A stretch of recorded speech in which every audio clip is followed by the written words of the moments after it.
Assalamualaikum warahmatullahi wabarakatuh. Alhamdulillahilladzi hadana lihada wa ma kunna linahtadiya laula an hadana Allah. Asyhadu an la ilaha illallah wahdahu la syarika lah wa asyhadu anna Muhammadan abduhu wa rasuluh. Allahumma shalli wa sallim wa barik wa karim ala sayyidina Muhammad miftahi babi rahmatillah adada ma fi ilmillah salatan wa salaman daimaini bidawami mulkillah wa ala alihi wa ashabihi wa mawala amma ba'du. Hadirin para pemirsa yang dimuliakan Allah subhanahu wa ta'ala, alhamdulillah kita telah memasuki bulan yang sangat mulia, bulan yang penuh dengan rahmat, bulan yang penuh dengan maghfirahnya Allah subhanahu wa ta'ala, yaitu bulan suci Ramadan. Hadirin para pemirsa yang dimuliakan Allah subhanahu wa ta'ala, di bulan suci Ramadan ini Allah telah memerintahkan hambanya untuk melaksanakan suatu ibadah, yaitu ibadah puasa. Allah berfirman dalam surah Al-Baqarah ayat 183 yang berbunyi, A'udzu billahi minasyaitonir rajim. Bismillahirrahmanirrahim. Ya ayyuhalladzina amanu kutiba alaikumusyamu kama kutiba alal ladzina min qablikum la'allakum tattaqun.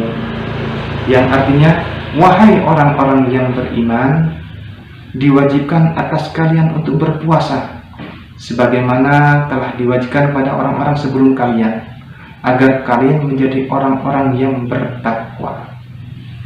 Nah, dari sini apa sih puasa itu? Puasa itu kalau diartikan secara bahasa, menahan diri. Soman yasumu soman wasyaman, ataupun menahan diri. Sedangkan secara syar'i, puasa adalah menahan diri dari hal-hal yang membatalkan puasa, dari terbitnya fajar shiddiq sampai tenggelamnya matahari. Dari sini, menahan apa kira-kira? Yaitu menahan hawa nafsu. Nafsu mau makan, nafsu mau minum, nafsu-nafsu yang lain, di mana nafsu tersebut dipastikan akan mengajak pada manusia untuk selalu berbuat keburukan. Karena apa? Nah, di sini saya akan cerita sedikit tentang makhluk Allah yang diciptakan pertama kali, yaitu akal dan nafsu. Suatu ketika, setelah Allah menciptakan akal dan nafsu, maka dipanggillah dua makhluk ini. Wahai akal, wahai nafsu, kemarilah. Akal pertama kali dengan sama Allah SWT. Wahai akal, berpalinglah dariku. Berpaling. Wahai akal, berbaliklah dariku. Balik pada Allah SWT. Kemudian ditanya akal, wahai akal, man anta wa man ana. Wahai akal, siapa engkau dan siapa saya? Akal pun menjawab, aku adalah hambamu yang lemah dan engkau adalah Tuhanku yang maha agung. Benar kau ya akal, kata Allah. Kemudian nafsu ditanya sama Allah Subhanahu wa ta'ala, wahai nafsu, berpalinglah. Nafsu diam.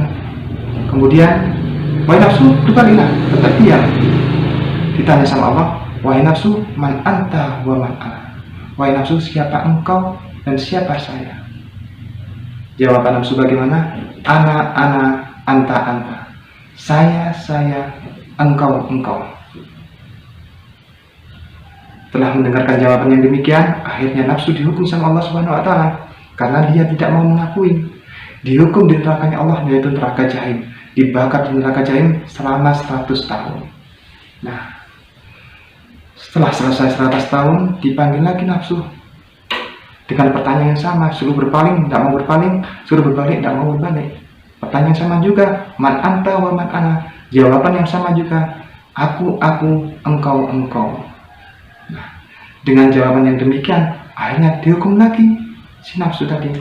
Dihukum di neraka ju, yaitu tidak dikasih makan sama Allah Subhanahu wa ta'ala. Tidak dikasih makan selama 100 tahun. Setelah 100 tahun, nafsu dipanggil lagi sama Allah Subhanahu wa ta'ala. Wahai nafsu, kemarilah. Dengan tidak dikasih makan, dia sudah lemah, kemudian dia menghadap Allah Subhanahu wa ta'ala. Wahai nafsu, berpalinglah. Berpaling akhirnya si nafsu. Wahai nafsu, berbaliklah. Baliklah kepada Allah Subhanahu wa taala. Wahai nafsu, man anta wa man ana. Wahai nafsu, siapa engkau dan siapa saya? Karena dia tidak dikasih makan selama 100 tahun, akhirnya nafsu tadi langsung tunduk. Dia menjawab pertanyaan Allah, aku adalah hambamu yang lemah dan engkau adalah Tuhanku yang maha agung. Nah, hadirin para pemirsa yang dimuliakan Allah Subhanahu wa taala, dengan tidak dikasih makan oleh Allah Subhanahu wa taala, maka nafsu tadi sudah tunduk hatinya. Dia sudah lemah dan mengakui bahwasanya Allah adalah Tuhannya. Begitu pula dengan berpuasa, kita makhluknya Allah Subhanahu wa taala, hamba Allah Subhanahu wa taala, diperintahkan untuk berpuasa, yaitu menahan daripada nafsu-nafsu kita.